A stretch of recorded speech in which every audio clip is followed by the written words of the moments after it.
राम राम सबको। कैसे हो आप लोग? आशा करती हूँ आप सब ठीक होंगे। निधि चैनल में आप सबका स्वागत है। और आज हम माघ मास का दूसरा अध्याय का पाठ करेंगे। माघ महात्म का दूसरा अध्याय। और कथा को पूरा सुने और अंत तक बने रहें। तो शुरू करते हैं। राजा के ऐसे वचन सुनकर तपस्वी कहने लगा कि हे राजन, भगवान सूर्य बहुत शीघ्र उदय होने वाले हैं, इसीलिए यह समय हमारे लिए स्नान का है, कथा का नहीं। सो आप स्नान करके अपने घर को जाओ और अपने गुरु श्री वशिष्ठ जी से इस महात्म्य को सुनो। इतना कहकर तपस्वी सरोवर में स्नान के लिए चले गए और राजा भी विधि पूर्वक सरोवर में स्नान करके अपने राज्य को लौटा और रानिवास में जाकर तपस्वी की सब कथा रानी को सुनाई। तब सूत जी कहने लगे कि महाराज, राजा ने अपने गुरु वशिष्ठ जी से क्या प्रश्न किया और उन्होंने क्या उत्तर दिया, सो कहिए।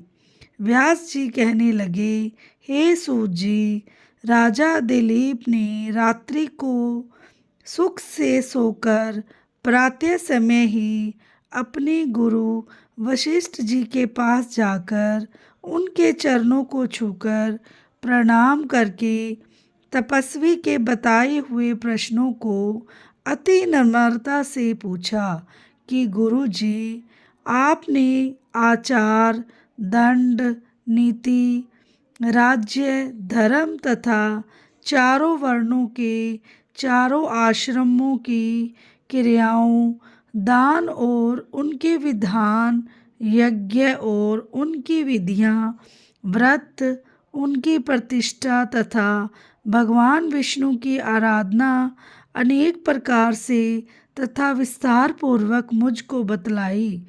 अब मैं आपसे माघ मास के स्नान के महात्म्य को सुनना चाहता हूँ।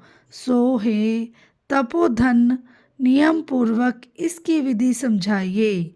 गुरु वशिष्ठ जी कहने लगे कि हे राजन, तुमने दोनों लोकों के कल्याणकारी वनवासी तथा गृहस्थियों के अंतकरण को पवित्र करने वाले माघ मास के स्नान का बहुत सुंदर प्रश्न पूछा है।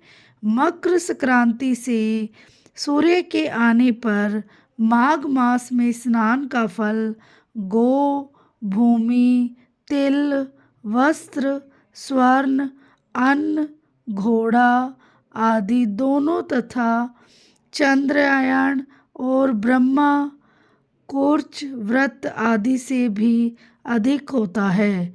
वैशाख तथा कार्तिक में जप, दान, तप और यज्ञ बहुत फल देने वाले हैं, परंतु माघ मास में इनका फल बहुत ही अधिक होता है।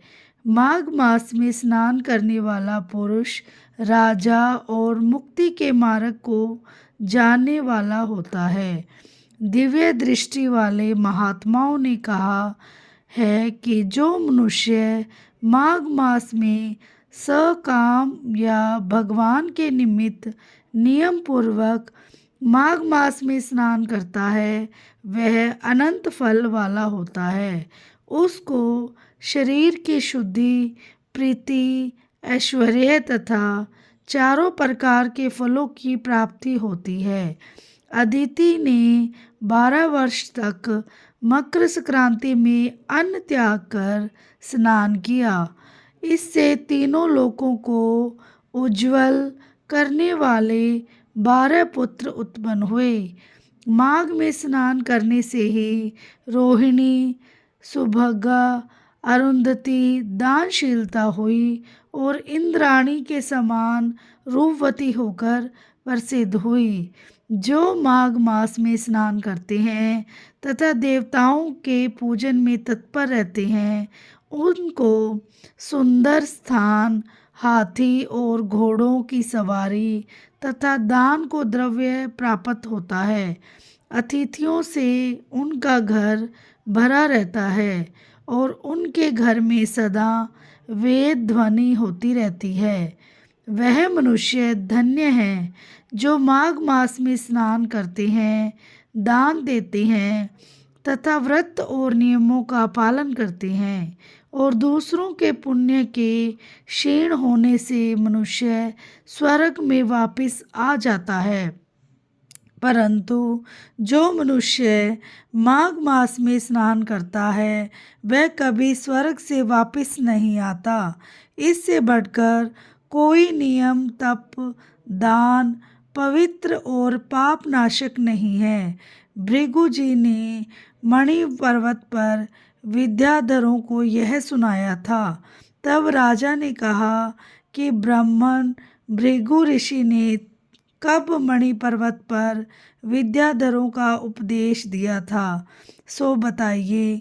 तब ऋषि जी कहने लगे कि राजन, एक समय 12 वर्ष तक वर्षा न होने के कारण सब प्रजा क्षीण होने के कारण संसार में बड़ी उद्विग्नता फैल गई।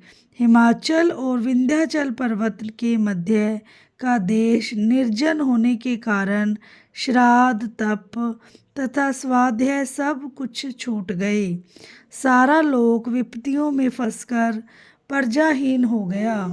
सारा भूमंडल फल और अन्न से रहित हो गया। तब विंध्याचल से नीचे बहती हुई नदी के सुंदर वृक्षों से आच्छादित अपने आश्रम में निकलकर श्री भृगु ऋषि अपने शिष्यों सहित हिमालय पर्वत पर गए।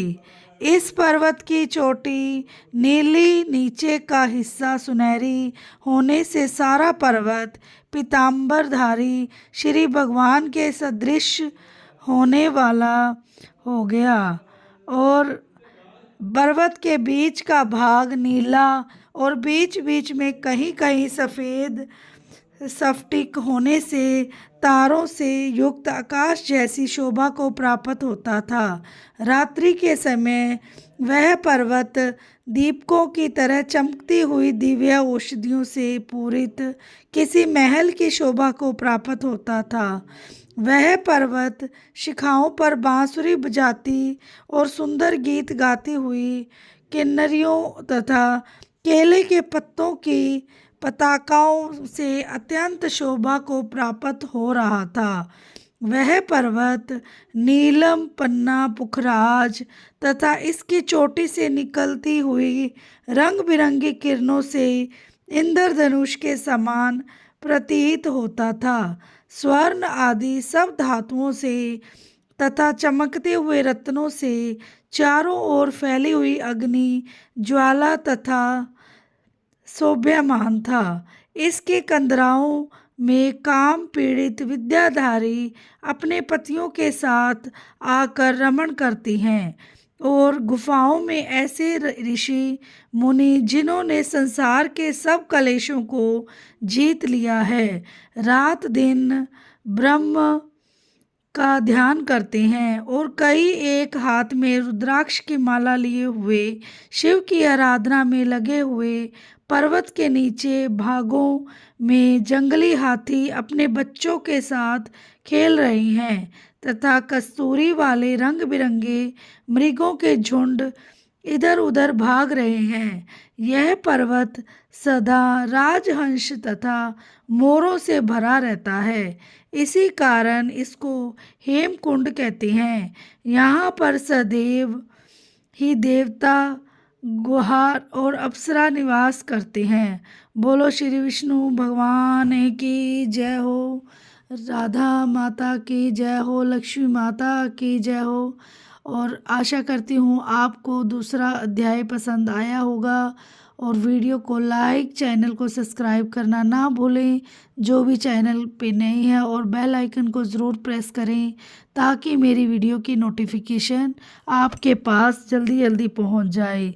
और आपको लाइक और सब्सक्राइब करते हैं तो उससे बहुत ज़्यादा हिम्मत मिलती है और हम मोटिवेट हो जाते हैं।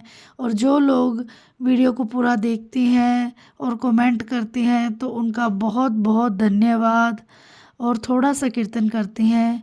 श्रीमन नारायण नारायण नारायण भजमन नारायण नारायण नारायण लक्ष्मी नारायण नारायण नारायण जप मन नारायण नारायण नारायण लक्ष्मी नारायण नारायण नारायण भज मन नारायण नारायण नारायण लक्ष्मी नारायण नारायण नारायण भज मन नारायण नारायण नारायण।